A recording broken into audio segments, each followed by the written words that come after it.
ఫైనల్గా rapid fire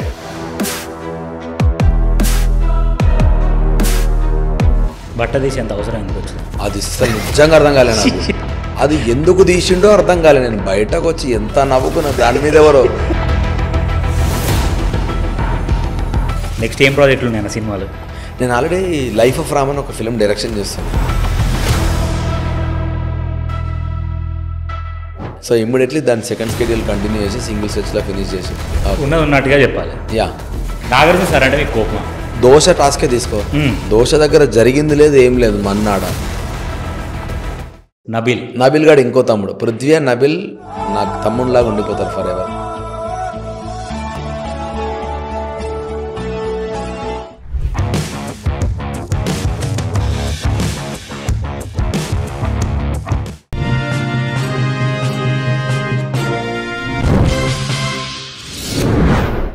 తనున్నది 3 వారాలే కానీ create చేసిన ఇంపాక్ట్ మాత్రం నెక్స్ట్ లెవెల్.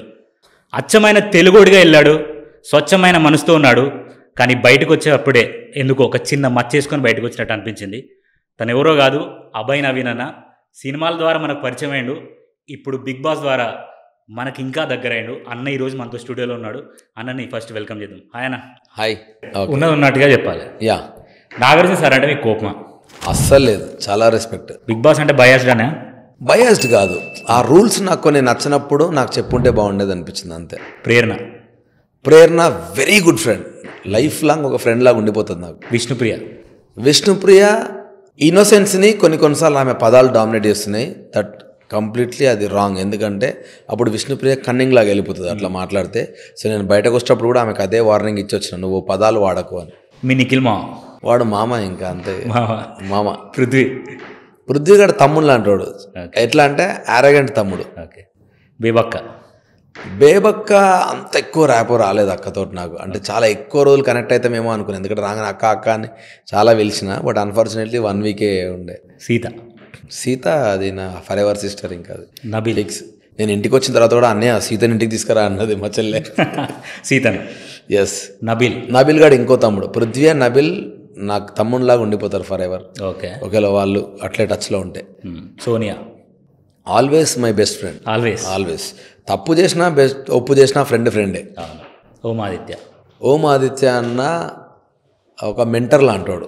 ఒకవేళ అంటే అన్నని గైడెన్సీ కోసం పెట్టుకుంటే చాలా మంచి గైడ్ చేస్తాడు, ఎందుకంటే ఆయనకున్న ఎక్స్పీరియన్స్కి. యష్మి కూడా ఒక మంచి ఫ్రెండ్ అయింది. యాక్చువల్గా నేను నిజంగా ఫీల్ అయింది ఏం తెలుసా, ఇంకొక వారం ఉంటే యష్మి లాంటి ఒక ఫ్రెండ్తో ఇంకొద్ది రోజులు టైం స్పెండ్ చేస్తే బాగుండు అనిపించింది. ఎందుకంటే భలే ఫైట్ చేసింది అబ్బా నేను వచ్చేటప్పుడు నా గురించి. నాకు సార్ తిడుతున్నా కూడా లేచి మాట్లాడడానికి ట్రై చేసింది. పాపం అనిపించింది, ఇంత మంచి ఫ్రెండ్ రాని. నాకు ఒకటే గుడ్ థింగ్ ఏంటంటే వచ్చేటప్పుడు అమ్మాయికి రెడ్ హర్ట్ ఇచ్చి వచ్చిన. అమ్మా అనుకున్నా నిజంగా. నాగమణికంట ఇట్లా ఫ్లిప్ అయితే మాత్రం కష్టం, ఎందుకంటే నాగమణికంటకి సింపతి మీద జనాలు వేస్తున్నారు కానీ ఆ సింపతిని నాగమణికంట వాడుకుంటున్నాడని నాకైతే హానెస్ట్గా అనిపిస్తుంది. సో ఎందుకంటే కొన్ని బయట కూర్చొని చెప్తారు, వాళ్ళ ఫ్యామిలీ వాళ్ళు కూడా వాడు చెప్పేటి అని తప్పని చెప్తున్నాడు అన్నారు. వాళ్ళ వైఫ్ కూడా ఏదో పోస్టులు పెట్టింది అన్నారు. సో అది చూసిన తర్వాత నాకు ఇంకా వాడు ఫేక్ ప్రాపగండా అని క్రియేట్ చేస్తున్నాడు సింపతి కోసం అని ఇంకెక్కువ అనిపించింది. బట్ట తీసేంత అవసరం ఎందుకు వచ్చింది? అది అసలు నిజంగా అర్థం కాలేదు నాకు. అది ఎందుకు తీసిండో అర్థం కాలేదు. నేను బయటకు వచ్చి ఎంత నవ్వుకున్నా దాని మీద. ఎవరో స్కిట్ కూడా చేసిరు కదా ఎవరో లేడీస్, జబర్దస్త్ స్కిట్ చేసి అమ్మాతోడు. నేను అనవసరం అది. ఇప్పుడు అది చూపించుకోవాల్సినంత అవసరం లేదు. సింపతి కార్డ్ అన్నది ఖచ్చితంగా సింపతి కార్డ్ ఏమో అనిపించింది. ఇప్పుడు ఇవన్నీ కార్డ్ అయినప్పుడు అది అంతే కదా. దోశ టాస్కే తీసుకో. దోశ దగ్గర జరిగింది లేదు ఏం లేదు మన్నాడ. ఇటుకి వెళ్ళిండి అటుకి వెళ్ళిండి పెద్ద పెంట అయింది అది. దోశ అప్పుడు మీరు లేరు కదా అన్న? నేను లేను. నాకు సార్ మొత్తం వీడియో చూపించాడు మాకు. ఆడ ఏం లేదు, మస్తు తిట్టిండు వాడిని. ఆడ ఏముంది, ఏం కాలేదు సార్. ఆడనే నాకు సార్కి అగెనిస్ట్గా మాట్లాడుతూ ఉన్నాడు వాడు. అరే నువ్వు సైలెంట్ ఉండరా కొద్దిసేపు అని మేము ఇక్కడికి వెళ్ళి మాట్లాడుతాను. లేదు సార్ నేను అసలు ఒప్పుకోను సార్, నేను అది తీసుకోను సార్. నువ్వు తీసుకునేది ఏంది? ఆడ ఏం లేదు, నాకు సార్ తిట్టినాక సారీ సార్ అని రియల్.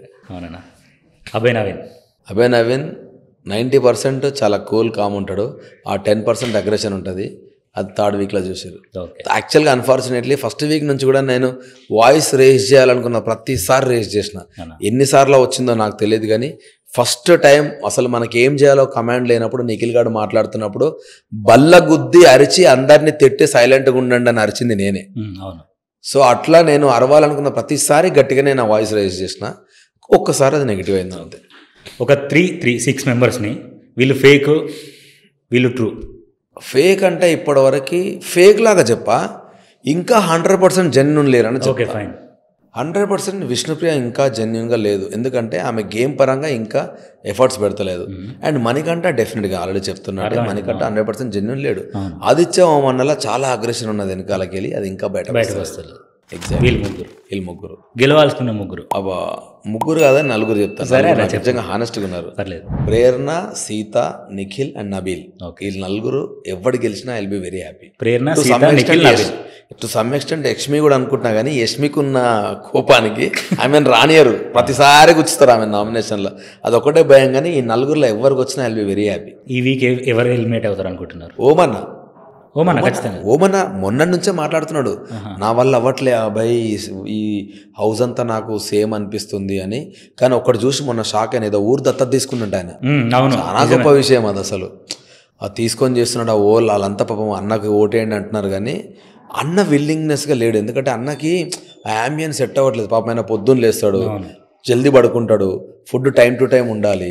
మొన్న ఎస్పెషల్లీ 4-5 డేస్ అయితే మాకు గంటకి ఫుడ్ వండుకోవాలన్న టైంలో అన్నకి పాపం ఫుడ్ ఇన్ఫెక్షన్ అయింది. అంటే ఫుడ్ ఇన్ఫెక్షన్ అంటే మోషన్స్ అవుతున్నాయి 2 డేస్ నుంచి, చెప్పుకోలేకపోతున్నాడు ఆయన. సో దానివల్ల పర్సనల్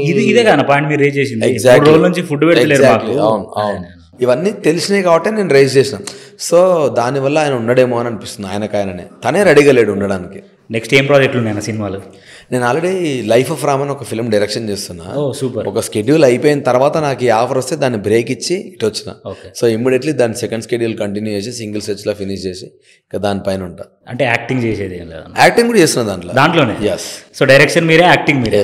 ఎస్. ఓకే. ఫైనల్గా మీరు బిగ్ బాస్ నుండి వచ్చింది కాబట్టి బిగ్ బాస్కి పోవడం మంచిది కాదా? Bigg Boss is always a good game. ఏంటంటే నీకు మెంటల్గా ఫిజికల్గా నువ్వు ఎంత స్ట్రాంగ్ ఉన్నావో తెలుస్తుంది. Bigg Boss is a survival game.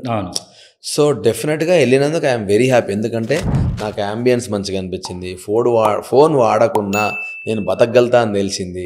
ఎట్లున్నా సర్వైవ్ అవ్వచ్చు అనేది తెలిసింది. మన చుట్టూ అందరు నవ్వుతున్నా అన్ని జోకులు కావు, కొన్ని సీరియస్ అయితే మనం అది గ్రహించాలన్న విషయము నాకు తెలిసింది. అన్నిటికంటే మెయిన్ బయట ఉన్న వాళ్ళు అందరూ నా వాళ్ళు అనుకున్నా, అందులో కొందరు కాదని రియలైజ్ అయినా వచ్చిన తర్వాత.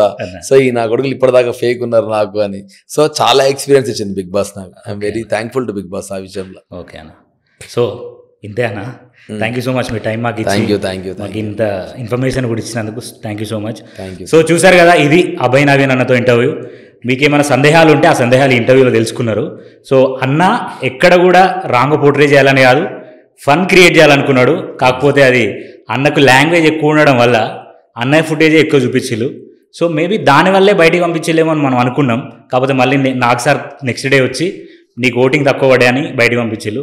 Maybe it's a unfair elimination. ఇంకొక క్వశ్చన్ అడుగుతా అన్న, వైల్డ్ కార్డ్ ఎంట్రీ వస్తే పోతావా అన్న? నేను చెప్పినా కదా, ఇప్పుడు ఒక రూల్ ఉంది. ఆ రూల్ నాకు రెడ్ కార్డ్ వల్ల తెలిసింది. ముందే తెలిసింటే డెఫినెట్గా నేను అది దాటి వెళ్ళిపోయేటని కాదు. సో డెఫినెట్గా స్టిల్ ఇప్పుడు నీకు రూల్ తెలిసింది కానీ నువ్వు వైల్డ్ కార్డ్ వస్తుంటే బరాబర్ వెళ్తా. కానీ ఈసారి వెళ్తే కనుక బయటకైతే రాను. ఓకే. వాడు ఏం చేసినా రాను. అసలు రావాల్సిన క్యాండిడేట్ కాదు, బట్ అన్ఫార్చునేట్లీ వచ్చినావు. నాకు అది చాలా వెరీ థ్యాంక్ఫుల్. ఎందుకంటే వచ్చిన వాళ్ళందరూ నువ్వు ఇప్పుడు వస్తావు అనుకున్నప్పుడు పోనీలే అట్లీస్ట్ నేను నాలాగా ఉన్నప్పుడు జనాలు చాలామంది నన్ను చాలా మంచి ప్లేస్లో అనుకున్నారు అని. ఇక లక్ మన ఫేవర్లో లేనప్పుడు మనం ఏం చేయలేం. సో డెఫినెట్గా వెళ్తే మాత్రం ఇప్పట్లో రానిగా. మీ సిద్దిపేట పీపుల్ ఏమన్నా నీకు ఓట్లు వేసాలని ఎక్స్పెక్ట్ చేస్తున్నారు? వేసి ఉంటారు ఖచ్చితంగా.